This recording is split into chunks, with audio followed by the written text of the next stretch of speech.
Emily Carter stood by the kitchen window of their charming suburban home, one hand gently resting on her growing belly as the late afternoon sun bathed the room in golden light. At 28, she radiated the kind of quiet joy that came from both purpose and love.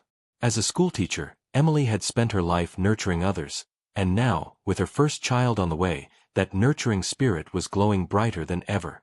Her students adored her, her neighbors admired her, and her husband, Daniel, had once looked at her as if she were his entire world. Daniel Carter, at 35, was a man who had seemingly achieved the American dream. A successful real estate developer, he carried himself with confidence, always dressed sharply in tailored suits, and had a knack for turning any piece of land into gold. Together, they were the kind of couple that turned heads at parties, not because they were flashy, but because their love appeared so effortless, so genuine. To friends and strangers alike, they were the picture of happiness, a stable marriage, a new baby on the way, and a loyal golden retriever named Max who never left Emily's side. Max had been a gift from Daniel on their 3rd wedding anniversary. "A protector for you," he'd said with a grin, "especially now that we're talking about babies." Emily had cried when she saw the floppy-eared puppy, and Max had grown into more than just a pet. He was family. He followed Emily from room to room, sat beside her during long grading nights, and rested his head on her belly as if he understood new life was coming. But recently, something had shifted. Daniel had started coming home later than usual, mumbling about long meetings and unexpected client calls. He'd begun to leave the bed early and stay glued to his phone during dinner, his usual warmth replaced by a vague detachment Emily couldn't quite put her finger on. At first, she didn't want to believe anything was wrong. Pregnancy brought its own wave of insecurities, hormonal changes, mood swings, fatigue. Emily told herself Daniel was just under pressure. The real estate market had been volatile lately, and Daniel was trying to finalize a high-profile deal. She convinced herself it was just a rough patch. After all, he still kissed her goodnight, still made sure she took her vitamins, still rubbed her feet on weekends, though even those gestures had begun to feel more like obligation than affection. Max, however, had picked up on the change before Emily even fully acknowledged it. He had started growling faintly when Daniel walked in late at night. At first, Emily scolded him, brushing it off. "Daddy's just tired," she whispered, rubbing Max behind the ears. But the dog's instincts were sharper than her own logic, and that quiet growl echoed in the back of her mind long after Daniel disappeared into the home office again. Their beautiful home, once filled with shared laughter and intimate whispers, now echoed with silence and the faint, growing sense that something sacred was slipping through her fingers. Still, Emily clung to hope, convinced that the life she had built, the man she loved, and the child she carried would anchor them all back to the truth. In the sleek, glass-walled office of Carter Developments, Vanessa Monroe leaned against Daniel Carter's desk with a confident smirk playing on her lips.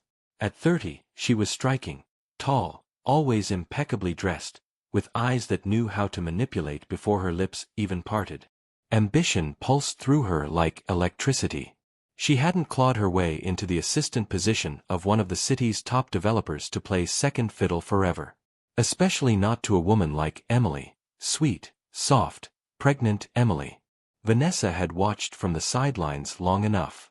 She knew every detail about Daniel's life, his deals, his stressors, his habits. She had studied him like a prize she was meant to win. And somewhere along the line, it stopped being about the thrill of seduction. Now, she wanted the house, the lifestyle, the name. She wanted to be Mrs. Carter. But there was one glaring obstacle, Emily, and the child growing inside her. The affair had started innocently enough, late nights at the office, working over blueprints, lingering touches, flirtatious jokes. Daniel, under stress and seeking validation, hadn't resisted for long. Vanessa knew how to say the right things, wear the right clothes, stroke his ego while making him feel like the powerful man he craved to be. In her presence, he wasn't the exhausted husband with a baby on the way. He was admired, desired, adored. But as the affair deepened, Vanessa's jealousy hardened into something darker. Every time Daniel mentioned Emily, her jaw tightened. She imagined herself in Emily's place, hosting charity brunches, planning nursery rooms, walking the halls of that beautiful suburban house with Max trotting at her heels. Instead, She was hiding in hotel rooms, watching Daniel rush off with half-finished apologies. She brought it up one night, curled beside him in bed, her voice soft but edged. "You keep saying you're unhappy. So why not leave her?" Daniel shifted uncomfortably, staring at the ceiling. "It's not that simple. She's pregnant. People would crucify me if I walked away now." Vanessa's expression darkened. "So what? I'm supposed to be your secret until the baby's in kindergarten?" He didn't answer, and that silence enraged her more than any words could. In her mind, Emily had become the villain, the obstacle between her and the life she deserved. And like any obstacle, Emily needed to be removed. Back at home, Emily remained blissfully unaware of the storm gathering outside her door. She still trusted Daniel, still prepared his favorite meals, still messaged him reminders to take breaks and hydrate during long meetings. She worried about his stress, rubbed his shoulders when he seemed tense, and whispered sweet nothings as they lay in bed, never realizing he flinched inward every time. But one evening, as Daniel stepped out of the shower, his phone buzzed on the nightstand. He hadn't locked it. Emily wasn't the kind of woman to snoop, but something made her glance. Just a glance. The message lit up the screen like a slap. "Next time, make sure she eats it. I'm done waiting." Her heart froze. For a moment, she couldn't breathe. She stared at the words, not fully understanding, but knowing deep down, her world was about to change. Emily sat on the edge of their bed, the phone still in her hand, her pulse thundering in her ears. When Daniel walked into the room, toweling off his hair, she didn't even try to mask her expression. She turned the screen toward him, her voice trembling. "Who's this from? What does it mean? Make sure she eats it." Daniel froze for a fraction of a second, just enough for her to catch it. Then, he chuckled awkwardly, taking the phone from her hands with forced ease. "It's nothing. A client, James. We're negotiating a difficult deal and using code names for property assets. You know how weird this business gets." Emily blinked, trying to make sense of his words. A part of her wanted to believe him, wanted it to be a misunderstanding, a stretch of professional jargon, but the knot in her stomach refused to untangle. She didn't push further. Instead, she nodded slowly and watched him walk away, her heart tightening with every step he took. In the days that followed, Emily found herself second-guessing everything. Her emotions were already heightened from the pregnancy, but now, fear and suspicion clung to her like a second skin. Max, usually calm and friendly, had become uncharacteristically hostile around Daniel, especially when Vanessa appeared at the house under the pretense of dropping off files or discussing last-minute project details. One afternoon, as Vanessa stood in the foyer with her usual bright smile, Max lunged forward with a deep growl, teeth bared, forcing Emily to grab his collar. He barked wildly, his gaze locked on Vanessa like she was a threat. Vanessa flinched and quickly stepped back, muttering something about untrained pets. After she left, Emily sat on the floor beside Max, burying her fingers in his fur. "What's happening, boy?" she whispered. "What do you know that I don't?" The paranoia began to eat at her. She found herself crying more often, second-guessing her instincts, blaming her condition. She felt like she was unraveling. One evening, she called Jenna, her best friend and a nurse with a sharp intuition. Emily poured everything out: Daniel's behavior, the strange message, Max's aggression. Jenna listened quietly, then said firmly, "You're not crazy, Em. Hormonal, maybe, but not wrong. Dogs sense things. And so do you. Trust your gut. Something's off. Don't ignore it." Emily clutched the phone tighter, a tear slipping down her cheek. For the first time, someone had said what she'd been too afraid to admit. Something was terribly wrong, and she could no longer afford to pretend otherwise. Vanessa sat alone in her dimly lit apartment, her face illuminated only by the blue glow of her laptop screen. Her eyes weren't on the emails or contracts displayed, they were on a separate window, an encrypted chat with someone known only as R. She had searched for days, determined to find someone discreet, someone who could provide what she needed without questions. The message was short but clear, tasteless, undetectable, slow. 3 doses will do the trick. Within 48 hours, a small vial of clear liquid arrived, sealed in bubble wrap, tucked inside a package labeled vitamin drops. She held it in her hand, heart pounding. This was it, the final push. Emily had been given every chance to step aside. She hadn't. Now Vanessa would do what had to be done. The next day, she waited until Daniel was out. He'd gone to a meeting 2 cities over, scheduled to return late. Vanessa knew the back entrance of the house, the one Emily rarely locked.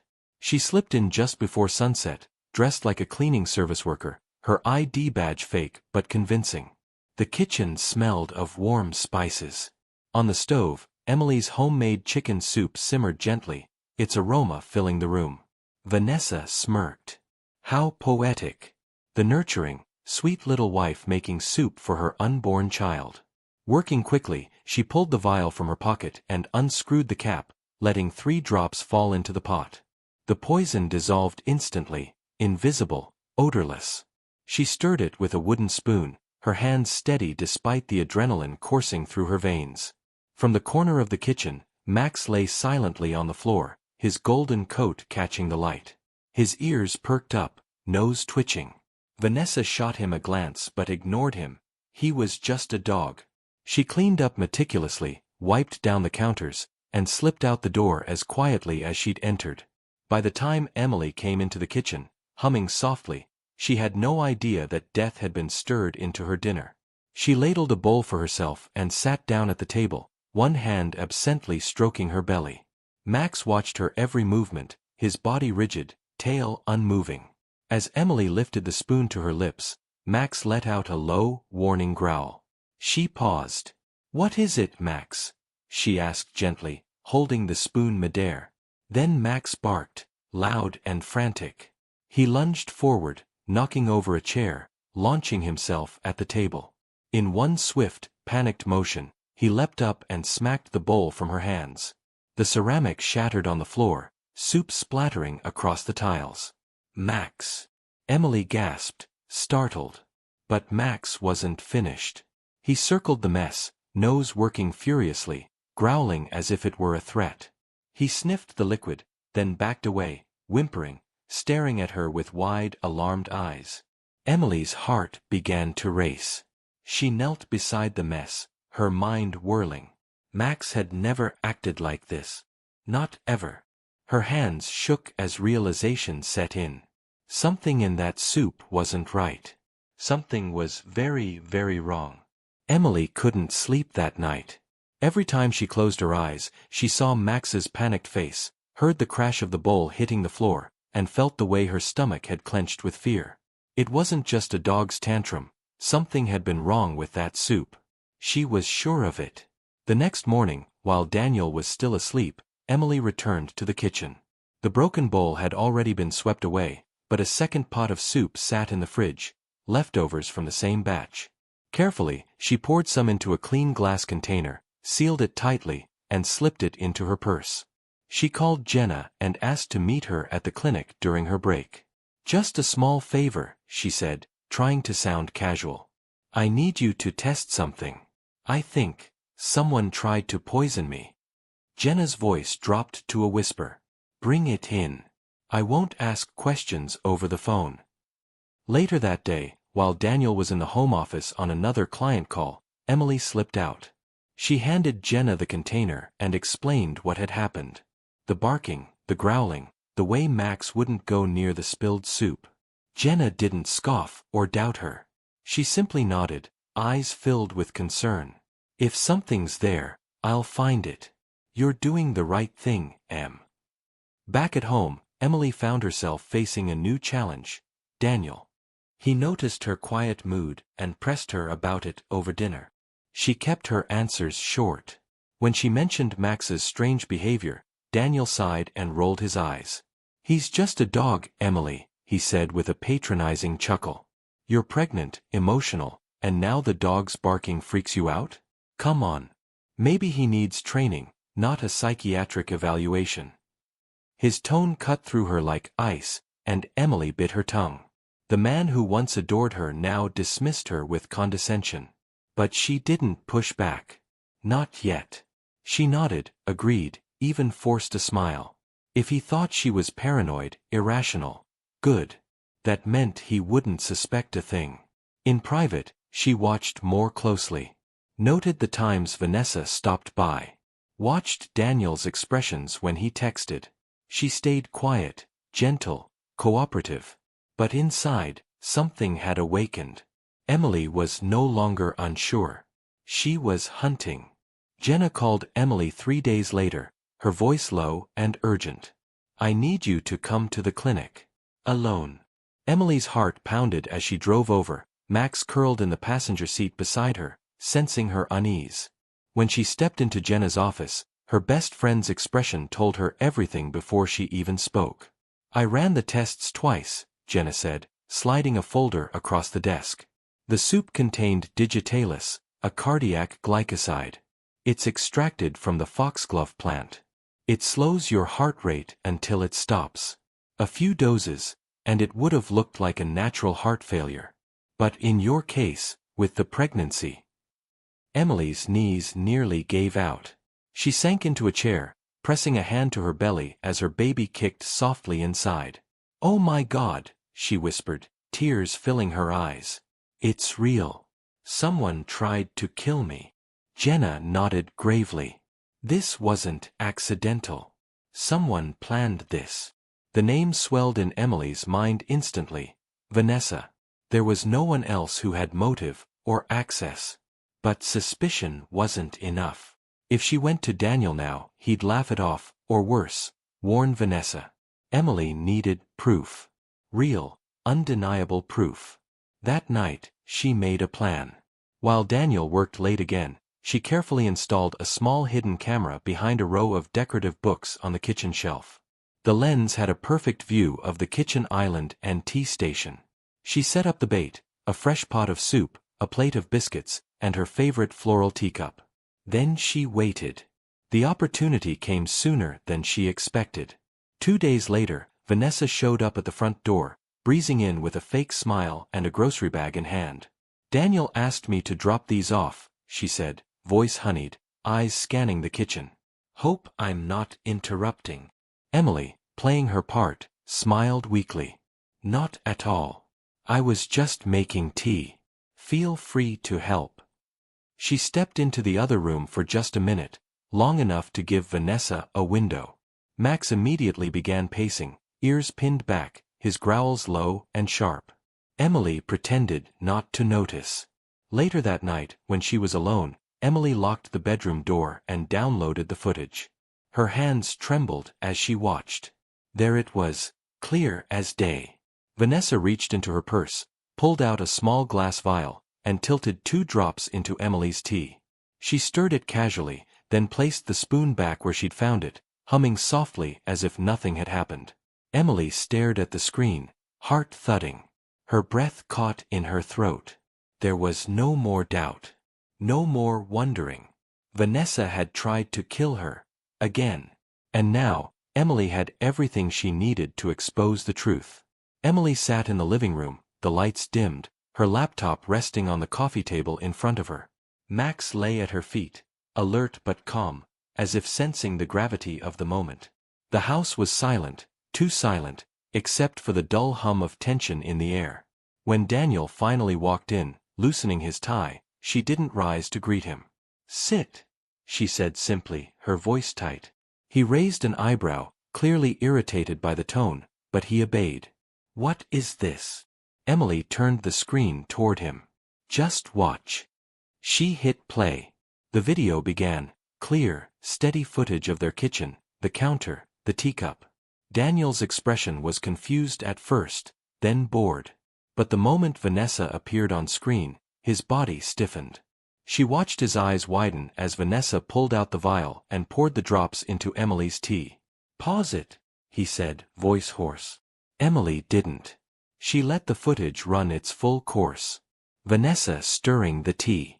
Vanessa humming. Vanessa setting the cup back down like it was any other day. When it ended, Daniel looked shell-shocked. I don't understand. That can't be. Maybe she was. Maybe it's a vitamin, Or. Emily let out a bitter laugh that broke into a sob. Don't you dare. Don't insult me with more lies. That was poison. Digitalis. Jenna tested the soup. I could have died. Our baby could have died. Daniel buried his face in his hands, silent for a long moment. I didn't know, he muttered. I swear to God, Emily.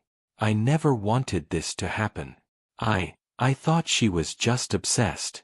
I didn't think she'd actually. You brought her into our home, Emily spat. Her voice cracked, but her anger was steady. You let her be near me. You lied to me while she planned to kill me. I almost drank that tea, Daniel. Do you even understand what that means? Tears streamed down her cheeks as her voice broke. I trusted you. I loved you. Daniel reached for her, but Max growled lowly, stepping in between them. Emily didn't move. She looked Daniel dead in the eyes. Get out. Emily, please. Get out. He hesitated, as if still trying to control the moment, but one look at her face told him he had already lost. He left in silence, the door clicking shut behind him. The next day, Emily handed the footage and lab report to the authorities. It didn't take long. Vanessa was arrested for attempted murder and for poisoning a pregnant woman, a charge that carried a harsh sentence. Her mugshot hit the news by nightfall. Emily didn't wait to pick up the pieces. She filed for divorce the following morning, her signature steady and unwavering. This wasn't about revenge anymore. It was about survival. And she was done waiting for someone else to save her. The courtroom was packed. News vans lined the streets, and reporters jostled for angles as the trial of Vanessa Monroe began. The headlines had already painted the picture: pregnant wife poisoned by husband's mistress, and hero dog saves expecting mother from murder plot. What started as a quiet suburban nightmare had exploded into a national scandal. Emily walked into the courtroom with her head held high, her belly visible beneath her navy maternity dress. Her lawyer walked beside her, but it was the steady presence of Max, seated calmly at her feet as a registered emotional support animal, that drew just as many eyes. Cameras flashed as spectators whispered, pointing at the golden retriever whose instincts had changed everything. Vanessa sat at the defense table, her once confident expression hollow and pale. She refused to meet Emily's gaze. When Emily took the stand, the courtroom fell into a reverent silence. Her voice was soft, but her words hit like thunder. She recounted the sudden change in Daniel's behavior, Max's unusual reactions, the soup, the tea, the hidden camera, each step of her story carefully delivered. I didn't want to believe the person I loved could lie to me, she said, her voice cracking slightly. But what nearly killed me wasn't just poison. It was trust, broken by someone who let evil stand inches from my child. She glanced at Max, whose eyes never left her. If he hadn't been there, I might not be here today. The jury took less than 2 hours. Vanessa was found guilty of attempted murder and administering poison to a pregnant woman. The judge's gavel came down with force. A 15-year prison sentence, no parole. Outside the courtroom, the consequences rippled. Daniel became a pariah overnight. Former partners cut ties, clients pulled contracts, and his name was smeared across every media outlet. Investors distanced themselves fast. Within weeks, his firm crumbled under the weight of lawsuits and scandal. In the final settlement, Emily was granted full custody of her unborn child and complete control of the family estate. She didn't want revenge, just security. And now, she had it. She left the courthouse to a chorus of cameras, hand resting on her belly, Max beside her like a sentinel. Justice had been served. And the future, for once, belonged entirely to her. Spring arrived with quiet grace, painting the sky in soft hues and the trees in full bloom. Inside a peaceful birthing suite, Emily held her newborn daughter for the very first time. Tears streamed silently down her cheeks as she looked into the baby's delicate face, wrapped in a pale pink blanket. She named her Hope, because after all the lies, danger, and heartbreak, that's what had carried her through. Hope had 10 perfect fingers, 10 tiny toes, and a grip that latched onto Emily's finger like she never wanted to let go. In that moment, nothing else mattered. Not the past, not the courtroom, not even Daniel. Emily had survived, and so had her child. After her recovery, Emily made a promise to herself and to Hope. No woman should ever feel as isolated, as gaslit, or as powerless as she once had. With the funds she received in the divorce settlement and donations from those inspired by her story, Emily founded the Hope Haven Foundation, a non-profit dedicated to supporting pregnant women who had suffered betrayal, abuse, or threats to their safety. The organization grew quickly, offering legal help, shelter, counseling, and even pet protection services. Emily shared her story publicly, not with bitterness, but with purpose. Sometimes, she said at the first fundraiser gala, the ones who can't speak save us. And the instincts we ignore are the ones that could have saved us sooner. At her side stood Max, wearing a blue bandana with the foundation's logo. He had become more than just her loyal protector. He was a local icon. Newspapers dubbed him the dog who knew the truth. Children sent drawings, a pet food company sent him free treats for life, and he was named honorary mascot of the foundation. Jenna remained her anchor, never far away, especially during sleepless nights or foundation emergencies. She became not just Emily's trusted confidant, but Hope's godmother. Watching her hold Hope with the same gentleness and fierce love made Emily realize some bonds were even stronger than blood. As months passed, Emily no longer looked over her shoulder. Her life was no longer shaped by betrayal, but by growth and courage. She had found something stronger than pain. She had found purpose. And she would raise her daughter in the light of that truth. Never in fear again. The living room was warm with golden afternoon light, the scent of vanilla cupcakes and fresh flowers floating through the air. Streamers and soft pastels hung from the ceiling, and a single balloon bobbed gently above the high chair where little Hope clapped her hands with delight, her face smeared with frosting. Emily smiled from the kitchen, her heart full in a way she once thought she'd never feel again. It was Hope's first birthday, and Emily had chosen to keep it small. Just a few close friends, Jenna of course, and Max, who lay contentedly beside the birthday girl's high chair, thumping his tail every time someone spoke his name. After the guests left and the evening grew quiet, Emily stepped into the living room with a small velvet box. She knelt beside Max and opened it. Inside was a silver-plated medal, engraved with the words, "My protector, my hero." She clipped it gently to his collar, tears pricking her eyes. "You saved us, Max. You gave us another year, another chance. This is yours." Max leaned forward and nuzzled her cheek softly. Later that week, a journalist from a national magazine came to do a feature. The headline read, "The Dog Who Smelled the Truth, How One Golden Retriever Saved a Pregnant Woman from a Killer." Emily sat across from the reporter, Hope in her lap, calm and curious.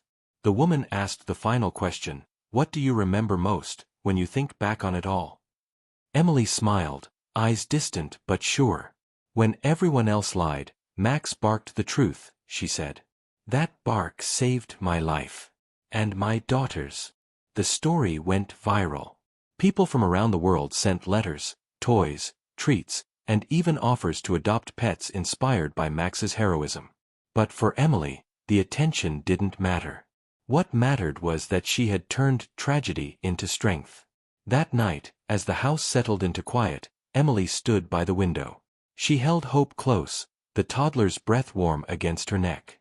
Max sat beside them, his head resting gently on her foot. She looked out at the night sky. Calm, still, full of promise. For the first time in a long while, she felt it in her bones. They were safe. They were home.